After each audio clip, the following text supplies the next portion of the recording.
مش قادره اقول لكم الماسك ده بجد بجد قد ايه حلو. اهم حاجه بقى لازم لما تيجي تحط الماسك تشديه كده زي ما انتوا شايفين، تبدأي من خدك لحد ودنك زي ما انتوا شايفين كده. ازيكم؟ وحشتوني جدا جدا. مع بعض بقى فيديو جديد.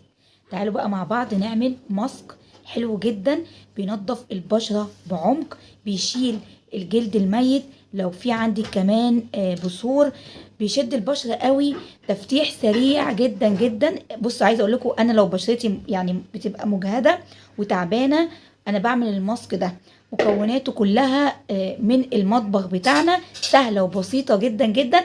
تعالوا مع بعض نشوف المكونات. بس الاول لو اول مره تشوف القناه ما تنسيش بقى تشتركي في القناه، فعلي زر الجرس علامه الكل عشان يوصلك كل جديد انا بنزله. ويلا بينا نشوف المكونات. اول مكون